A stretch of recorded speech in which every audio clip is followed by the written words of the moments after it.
you know how difficult it is to have the courage to do what you're doing, to even suggest this, to even think about this?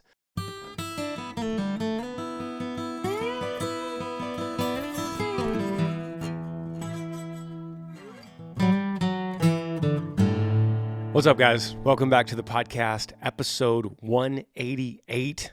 Thank you for being here, and thank you for listening or watching, wherever you're coming from. I'm grateful for this platform to be able to talk through things in long form. And this is it's really capturing what I do all day with other stuff, with talk. It seems like all day. And on this platform, I answer your questions. You email me, Granger Smith Podcast at gmail.com. And we walk through it. And I walk through this kind of stuff in real time with other people. In fact, I'm saying that because I literally just finished a conversation I have with this German friend that we talk back and forth, usually about theology. He's trying to, he's an atheist. He's trying to disprove God. And I try to defend the faith from whatever questions that he has. And it's always really nice. We're always, we're amicable to each other, right? We are friends with each other. I'll put it that way. We don't argue. But it's really fun. And I also have the radio show after midnight. And then I also, lately, I've been recording my new book. I have a book coming out August 1st called Like a River. And I'm so passionate about this book. And of all the things that I do, of all the things that I have done, I'm most excited about this book coming out August 1st. And lately, I've been recording the audio book for it. So I've been reading it and recording it, and hopefully a lot of you will be able to listen that way. If you're not a book reader, maybe you'll be an audiobook listener. So I'm just excited about it. So it's fresh on my mind, and I've literally been talking on a microphone all day long. Let's get to your questions, okay? I don't scan these questions beforehand. I don't have a preparation process of getting an answer ready. I don't have notes in front of me. So we're going to hear these questions together for the first time, and then we're going to walk through them like we're just old friends, like me and this German guy, right? I don't want to say his name, but here's the first question. Subject line says, does time really heal all wounds? Hey, Granger, I could really use some advice right now. It's been almost over a year. That's what she said. It's been almost over a year since my boyfriend and I broke up, and I can't seem to move on. We were together for a year and a half, and unfortunately, my mental health got the best of me, and I needed some space. We never stopped talking and hanging out, but we had to set some boundaries so that I could get better. When I wanted to work things out, he didn't, and it hurt me so badly, and I'm still hurting even today. This man talked about marrying me, and we looked at rings, only to have him move on to someone new in a few weeks after it ended. I'm very tired of feeling this hurt and lonely. Any advice? Shannon. Shannon, thank you so much for emailing and being vulnerable and opening up to me. And let me scan your email. You said you were together for a year and a half. You battled mental health. He set boundaries so that you could get better. And then I'm trying to see if there's a timeline on when that was. Okay, there it is. At the very beginning, the first sentence, it's been almost a year. Okay, got it. Let me clear a couple things up. This is tough love, and I'm going to say some things that could hurt your feelings. Everyone that emails, you know that I could say something that hurts your feelings. I hope not, and it's not my intention. My intention is to help you, I promise. It's not to hurt you, but sometimes in order to help you, I might have to say some things that hurt. This is what, and I'm not always right about that. That's another thing I got to throw out there. I'm not always right. I could be wrong. But what I'm seeing is this whole stepping back to set some boundaries so that you can get better is more so saying he got tired of trying to deal with this. He thought you're going crazy and he didn't want to deal with it anymore. So he says, hey, let's set some boundaries so that you can get better. And maybe we should have a little time off from each other, so you can get better. But really what he's saying is, I can't deal with this anymore. I need out. Okay. He was probably ready. He fell out of love if he was in love, and now he's moving on to someone else. None of that's surprising. The fact that you're hurting right now is not surprising. It doesn't minimize the hurt. It's still valid. I'm going to validate that you're hurting, and this is painful stuff. I want to validate that with you, but I just want to also tell you that it's normal. It's not new. It's not front page news. You're heartbroken. And I've said this a lot on this podcast. We've had a lot of episodes on here, and so many times it's just nice, I think, to hear that this is a normal reaction. So, for instance, if you said, hey, I have a sore throat and I have a fever and I'm feeling terrible and I don't know what it is. It could be anything. I think I'm dying. I think I'm dying. And then we take you to the doctor. They do a test and they go, oh, you got strep throat. This is something that's very common, and we're going to give you a little bit of antibiotic, and you're going to take the medicine, and you're going to be better soon, okay? It will go away, but it's going to hurt. And then even though right then, what's crazy is you hear that, and hearing that news from the doctor doesn't make the physical pain go away, but it gives you a sense of hope that this will end. This is normal. This is not abnormal. You don't have a rare disease that's going to kill you in 3 weeks. This is strep throat, and in about 3 days, it's going to be gone. Knowing that makes you feel so much better, even though your throat is still on fire and you still have a 103-degree temperature. Just knowing, okay, I got this. This is normal. It will go away. I got it. That makes it better. That's what I'm telling you, Shannon. I'm telling you, you got heartache, or your heart is broken. It's the same thing as if I'm telling you, you have a positive diagnosis of strep throat. It's very common, and I'll tell you what, heartache is a lot more common than strep. It could go back for thousands of years of humanity. Humans get heartbroken. It's part of it. It's part of being human. It's part of loving. And so you go out there and you love someone and you pour into them, and if they don't reciprocate, you get heartbroken. And so what would be the solution to that? Don't ever love again. You're not going to do that. So you go back out and you protect your heart responsibly, but you love again. And you learn from what you did. And this will, your subject line says, does time really heal all wounds? This kind of wound, yes. I don't know about all. I don't want to go there. But this kind of wound, yes, time will heal. You'll feel better. You're going to feel better, okay? Just not right now. And I could help you with moving this along. And moving it along would be blocking him, blocking his number on your phone, blocking him on social media so you don't see this new girl that he's with. And it's just going to help you not to think about him. The less you think about him, the quicker you're going to recover, okay? I'm so sorry you're going through this.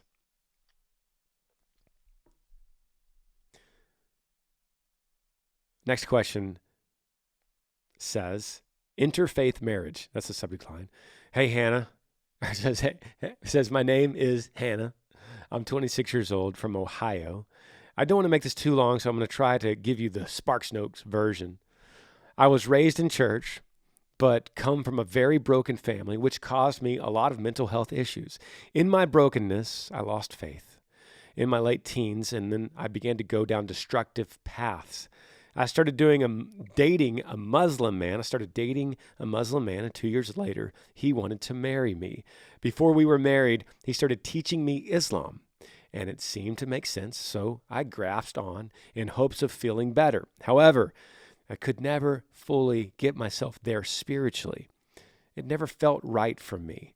Recently, after an excruciating bout with depression and completely losing my identity, I called out to Christ. I said, if it's you, Lord, please show me the way.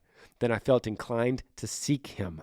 I started praying, reading my Bible daily, listening to worship music. I felt God again for the first time in a long time. I completely surrendered. Now the problem is, my husband would never accept this. He watches a lot of videos and podcasts of these Muslim theologists who say the Bible is corrupt, that Jesus was only a prophet, etc. So he sees Christianity in a poor light. I try to pray for his heart because I want him to feel this with me. I want the Lord to do work in his heart as well. I want him to be saved. I don't think he'll ever accept Christ or me being a Christian. How do I continue? Do I continue to pray for him and worship in secret? Will this marriage work if we are not on the same page spiritually? Thank you. Love the podcast. Oh, great message. Thank you, Hannah. And thank you for opening up and pouring your heart out on this email. To me, who I don't feel like I deserve to be in something that's very complicated. It's very complicated for you. So if you're my friend Hannah, which I hope you are, and we're sitting around a campfire and you say, "Hey Granger, I need to talk to you about this. Let's walk through it." Okay. I would like you to go to your Bible. You're going to live there. I want you to live in this Bible. Okay. It's so helpful because Paul's going to write in 1 Corinthians 6 and 7. He's going to start writing about your situation. And he's going to tell you what he is commanding you to do. And it's amazing that you could read this in your Bible. And this is why it's important that we don't use our Bible as like a form of encyclopedia, which I hope I'm not advocating for that here, but it's not an encyclopedia where you're like, okay, where's the S's for suffering? Okay, where's the P's for prosperity? Boom, here it is. We don't go to the Bible like that. We need to read it in context, and we need to start at the beginning and move through in some kind of systematic system of moving book to book consecutively, reading in context. Now, what you're going to find when you're doing that is a lot of stuff about marriage and a lot of stuff about interfaith marriage, like you said in your subdecline, and a lot of stuff about, suffering like you're going through. 1 Corinthians 6 and 7 is going to be specific for you. And it's going to tell you to stay and be faithful to him. And perhaps he could be saved through you, through your faith. That's what it says. And I want to correct a couple things that you said. One, you said, I don't think he'll ever accept Christ. False. You don't know that.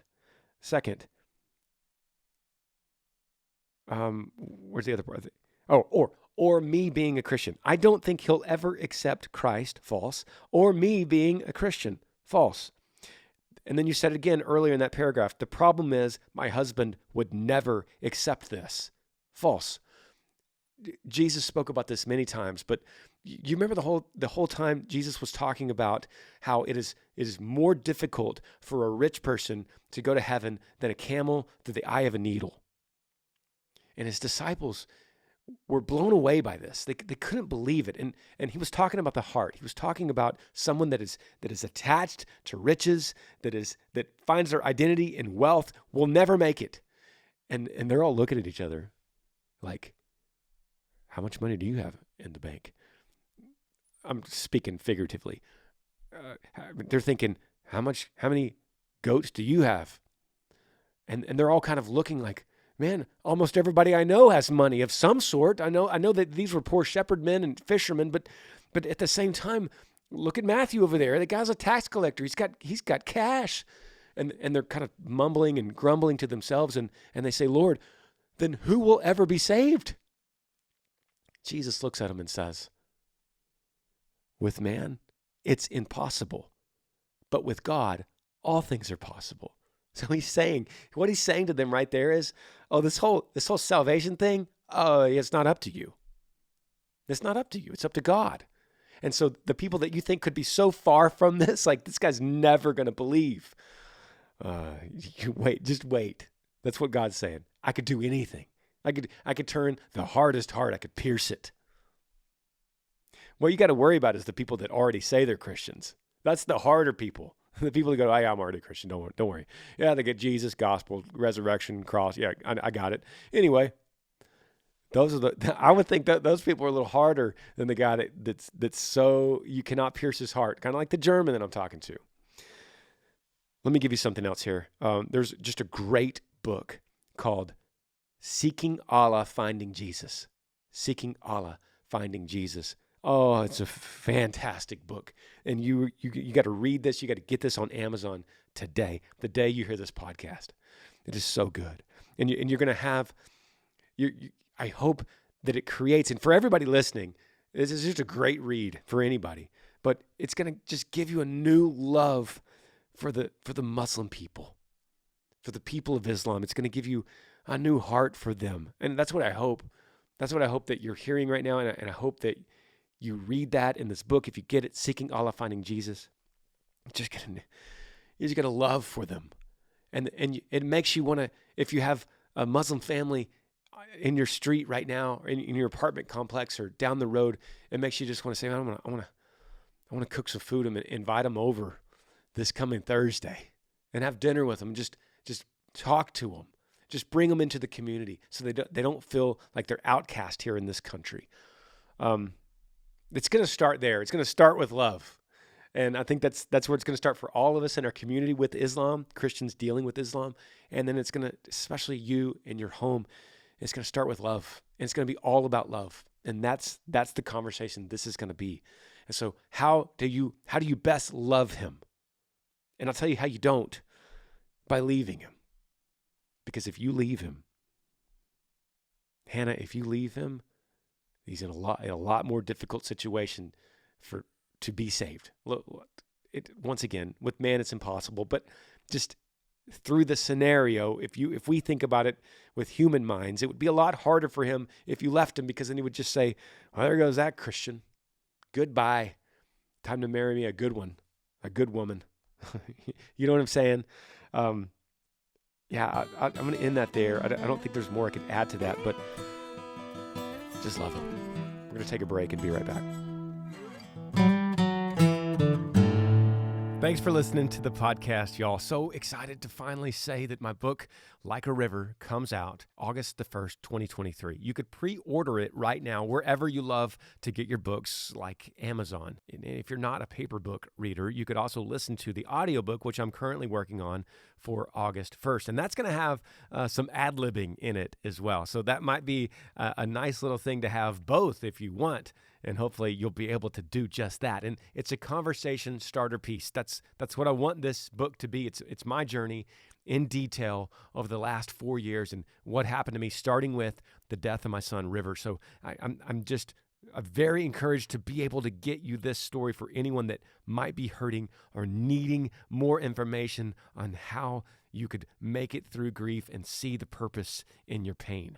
On top of that, if you ever need a message from me, a personal message from me, Cameo.com is a great way to do that. I could make a video message personalized for you or anyone you want me to send it to for any different occasion, personalized, exactly what you want me to say. You go to Cameo.com/Granger Smith or download the Cameo app, Cameo, and search for me, Granger Smith. And then lastly, sponsoring this podcast is Yee Yee Apparel. Don't be mistaken, I'm leaving country music touring, but not Yee Yee. That's my family's company, so that doesn't require touring to keep that going. So we're so excited to keep Yee Yee Apparel moving forward into the future, representing faith, family, outdoors. And if you ever need anything Yee Yee related, always go to yeeyee.com. Back to the podcast. Okay, back to these questions. I'm going to go to the first one, the random one that pops up. The subject line says, forgiving my dad. Hey, Granger, my name is Zach, and when I was young, I grew up with an alcoholic father who was also abusive. My parents finally divorced when I was 6, and he went in and out of my life until I turned 18. When I turned 18, he stated he wanted nothing to do with me or my brother and to never contact him again. That caught me off guard. Not that he was the best father, but he was still my father. Now at 35 years old, I find myself contemplating reaching out to him and forgiving. But if I find him and he answers that phone, what do I even say? It's been 17 years. Thank you. Zach. Man, Zach, I'm so pleased with you. And I love your heart in this. And I'm happy that you emailed, and I'm happy you included the podcast in this, because I would just want to commend you and just say, do you know how difficult it is to have the courage to do what you're doing, to even suggest this, to even think about this. I just want that it takes incredible bravery, incredible courage, incredible self-denial that you have done. And I hope people listen that are in a similar situation as you, Zach. I hope people hear this and just say, yeah, it's me. Because I know a lot of people are in this situation. And I hope people hear it and go, yeah, that's me. Grew up with a dad like that. And he left and he's gone. And maybe I should think like Zach and think, I should call him. I should give him a call. So the reason I say it takes incredible self-denial is because the stronger emotion that we fallen wretched humans, including me, the stronger emotion that we lead with is self-preservation. Like, hey, ain't no way I'm calling that guy. You know what he did to me? You know what he did to me? You know how he hurt me? You know how he kicked me out of his life and did whatever to brother and mom, and you know what that guy did? There ain't no way I'm calling that guy. So that's the loudmouth emotion that we have. We all have that voice in our head, right? And to shut that voice up to the quieter voice, the more reasonable voice that says the right thing to do would be to reach out to him. That's incredible. It takes incredible courage that you have done that and you're hearing that voice. And so let's do this. Okay, Zach, let's walk through this together.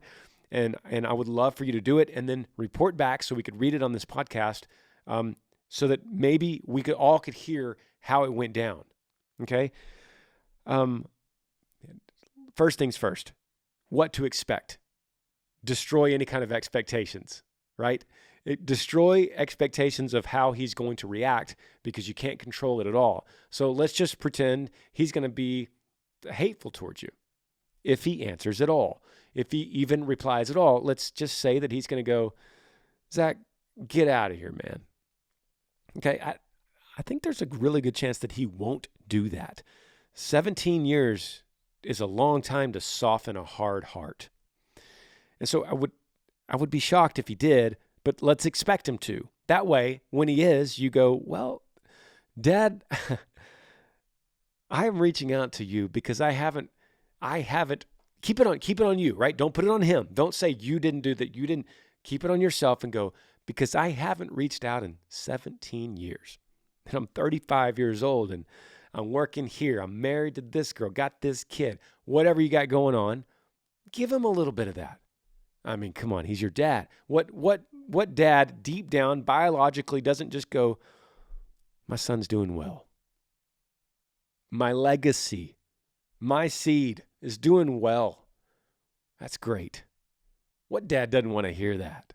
He's going to be ashamed that he has put you out for so long, but go in and make it about him and less about you. Meaning, go into this thinking, I'm the one that hasn't reached out in 17 years, right?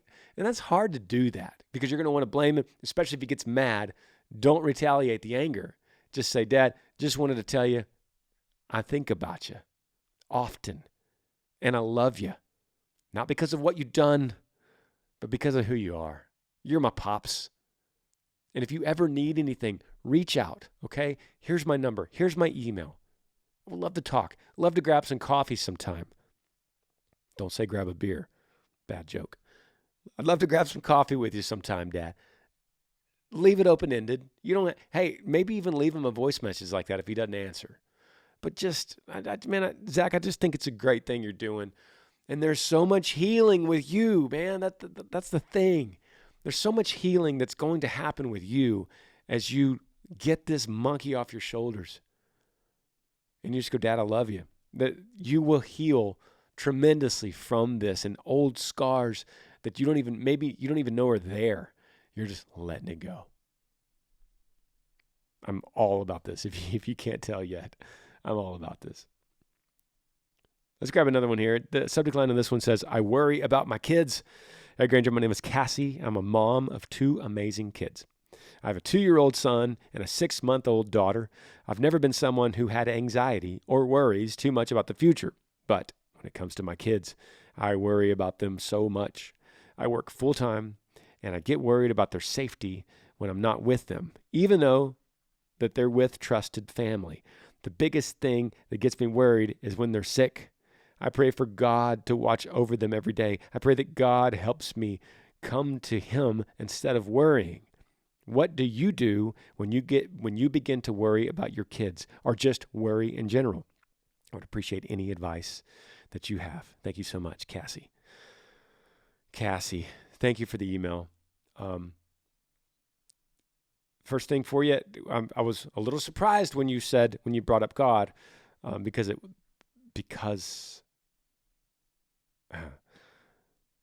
I don't think you know who he is. Yeah. I don't think you know who God is. I don't mean to offend you, and I hope that doesn't. But I would like you to read Philippians, Paul's letter to the Philippians. It's very short, and you'll be able to read it in 10 or 15 minutes. But, it's great. Philippians is so good for worry and anxiety. But we need to know who God is. We need to know that he is a big, sovereign God, providential God, meaning God is. Let me just stop there. God is. I made a video about this. It's on my YouTube page. God is. Have you ever thought about that? Just thinking about those two words put together will blow your mind. And this is not a small God. This is not a God that accidents happen to. This is not a God that's playing catch up to people that have made mistakes, and God's trying to clean up the mistakes. And here's a fallacy. Is the idea, I'm not blaming you, but here's an idea that you would need to pray more over everything so that you should pray more over everything, but so that you don't miss anything and God doesn't miss it. You see what I'm saying? We pray for God's will to be done because it will be done on earth as it is in heaven. It will be. His providence will happen. His sovereignty will happen. He knows every hair on your head. He knows the days left in your life. He knows the expiration date that you carry right now. There is a moment of your life when you will die, and he knows that moment. He's already planned it. Think about that for a second. Let me tell you the second part of this. He works everything to his glory for the greater good. And the greater good is for his glory. Think about that. He knows every hair on your head. He knows every day left in your life. He is providential over everything, totally planning and purposing, totally sovereign. He is outside of time, so he sees all this, and he's always known it. And he's working everything for a greater good for his glory. If you could meditate on that, if you could just wrap your brain around that, it demolishes worry and anxiety. Why? Because we get caught up in this idea that, oh, God, and help me have a safe trip to the grocery store. And and God, help me find a parking place. And then when I'm in there, oh, God, help me find the right fruit that doesn't have worms in it. And then, God, make sure that, oh, God, I hope that I have enough, pray that I have enough checking account money so that when I get the groceries and then when I go out, pray that somebody hasn't keyed my car because that would just be terrible. And then, God, I pray that I have a safe, it's like you're going over this checklist so that just in case you miss something, that could be the thing that does you in. And you face God one day and he goes, oh, yeah, sorry about that car accident. You prayed for everything but that, and you didn't pray for a car coming up at the wrong direction on the on-ramp, and it hit you head on, and you died. You forgot to pray for that. And I can't work unless you say the magic prayer. It's like God's the slot machine. You're just like, or you pull the lever, or he's the vending machine. You got to hit C28, and he gives you the Dorito chips. We've made God into this. People didn't used to think this way, but we have made God small and weak and impotent. And we make, this is crazy. And sometimes this gets controversial, but it's my podcast. but sometimes we have given God's greatest attribute to be love. So we say his greatest attribute, the pinnacle of everything that he is love. And we go further. And to show his love, the pinnacle of all of his attributes, which is false. It's false. But we have given him this, and you hear people preaching this and teaching this. And it's all over Instagram. It's all over podcast, except this podcast. The pinnacle of his attributes is love. And to the greatest gift that he gives to humanity is free will.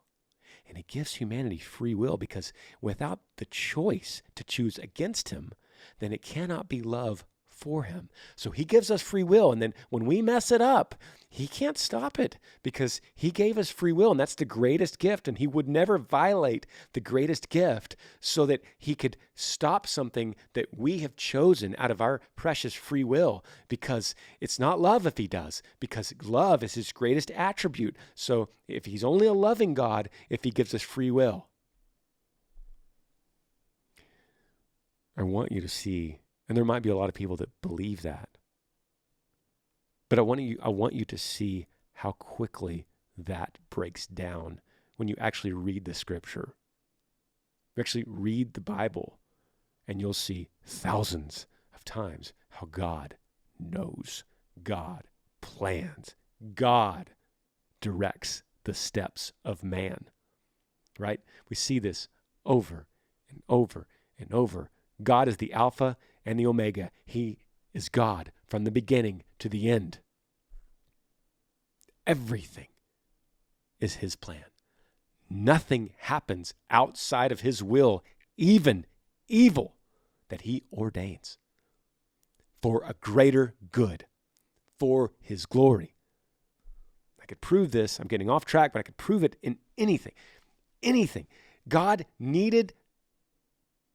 No, I don't want to say that. God allowed for a redemption plan for his people because it was the best way to do it, because he's God. But in order to have redemption and the plan for redemption, in order for the gift of forgiveness, right, there needed to be a fall, and there needed to be mistakes made. And so through that, through the redemption, through the suffering, there's the connection between suffering and redemption and being restored and being redeemed and being healed and being renewed. How can you do any of those things if you're not broken to begin with? So he ordains it. And when you know things like this, when you believe a big, glorious God like this, when that's the God that you know, then you go, God, we pray for your will to be done, and we trust you, and our hope is in you.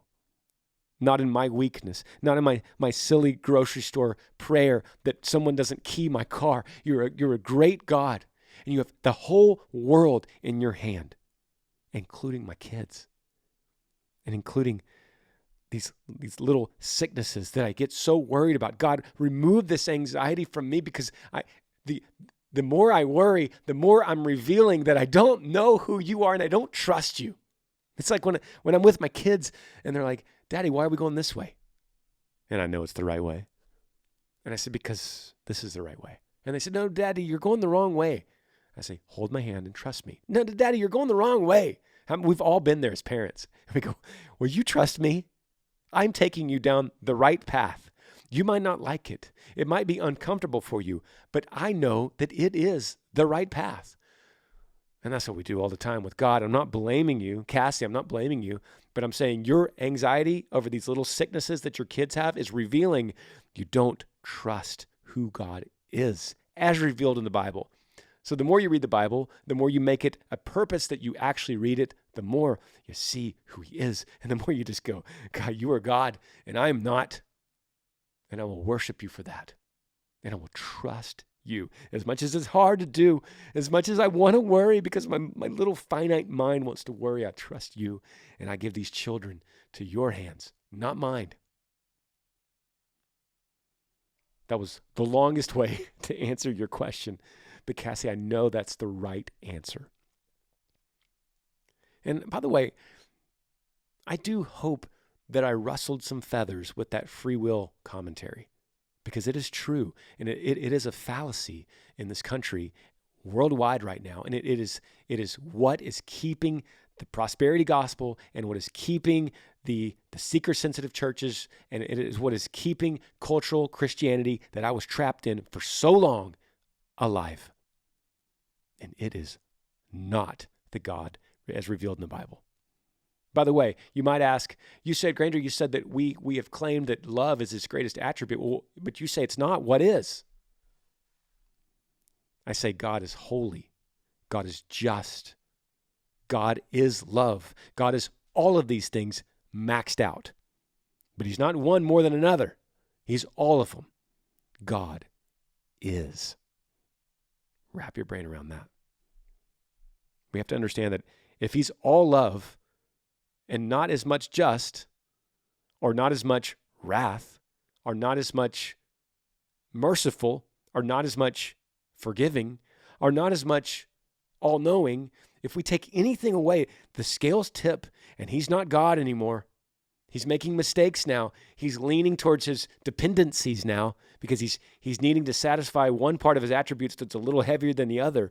And so he's making mistakes. He's catching up, but he is already perfect. He's not growing or learning. You cannot perfect something that's already perfect. And what I need to do is move on because I'm preaching now.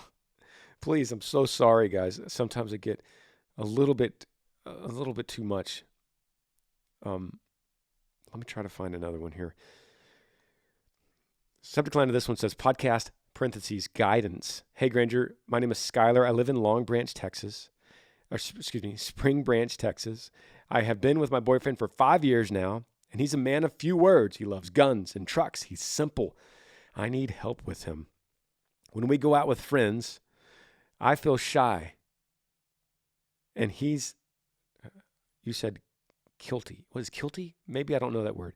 I feel shy, guilty. Oh, guilty. You probably mean guilty. I feel shy and guilty that he's a quiet man. I feel as if my friends are judging him for not saying anything. In bold letters, you wrote this. How do I ignore or move on from how I feel from others? I'm tired of worrying how others feel. Skylar, thank you for emailing. There's some problems going on here, and I'm not really sure what the main problem is from your email. You say you've been with your boyfriend for 5 years, and then I'm going to say, wow, why that long without an engagement? But you know me by now. And then you say your boyfriend is a man of few words, loves guns and trucks. He's simple. Sounds like a country boy. And you say, when you go out with friends, okay, I'm starting to understand. You go out with friends and you're a little bit embarrassed that he is quiet and shy. And you feel like your friends are going to judge him because he's quiet and shy. And you want to just ignore the friends and move on. But you worry about what they think. Okay, I got it. It just took me, I'm a little slow. It took me a second. If you go out with friends, let me say this bluntly. If you go out with friends, with your boyfriend who you love, who is a simple, quiet man that you've been with for 5 years, and they judge him for not saying much, you need new friends. Bluntly. Then those are not your friends. If you're going to go out with people that judge your boyfriend because he doesn't talk that much and you love him, then they don't love you, because they should go say, oh, Skylar, this is your boyfriend? Oh, man, if you love him, we love him too, because that's how close we are. That's how we feel about you, Skylar.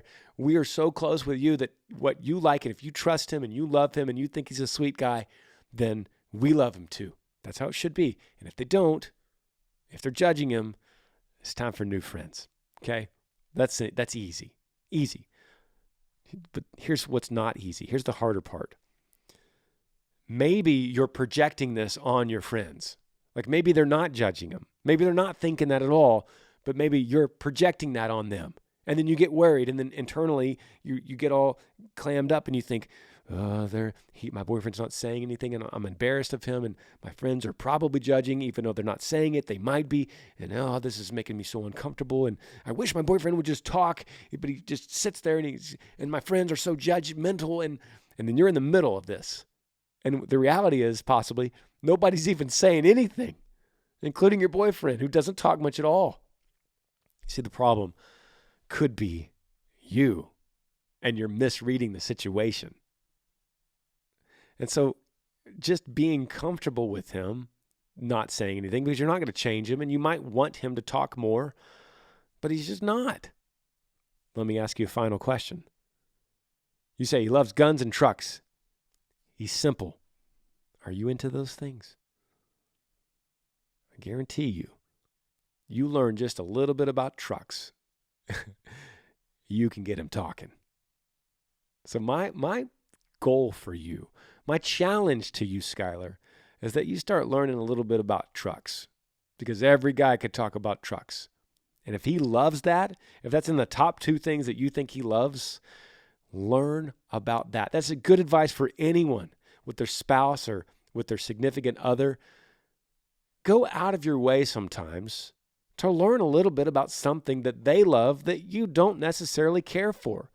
That is such a great way to show love, to show compassion. Sometimes we think it needs to come in the form of buying gifts or lavishing other things or quality time. Sometimes it comes in the form of learning something that they love just for their sake. Oh, that's such a selfless thing to do. And I think you might find that he's going to open up a lot more. And that might even lead to new friends that like trucks. Just a thought for you, Skylar, and I appreciate you emailing. And thank all you guys for emailing. I love your questions, and I love doing this. And you can email me, grangersmithpodcast@gmail.com. We're on the countdown now for August 1st when Like a River, the book, comes out. So excited for that. So we'll continue looking down the road to August 1st, 2023. That's the year we're in. And just in case this podcast, you listen way down the road. But we're looking forward to that. And I love you guys. And thank you for the opportunity to bring me into your lives. See ya. Thanks for joining me on the Granger Smith Podcast. I appreciate all of you guys. You could help me out by rating this podcast on iTunes. If you're on YouTube, subscribe to this channel, hit that little like button and the notifications bell so that you never miss any time I upload a video. If you have a question for me that you would like me to answer, email grangersmithpodcast@gmail.com. Yee.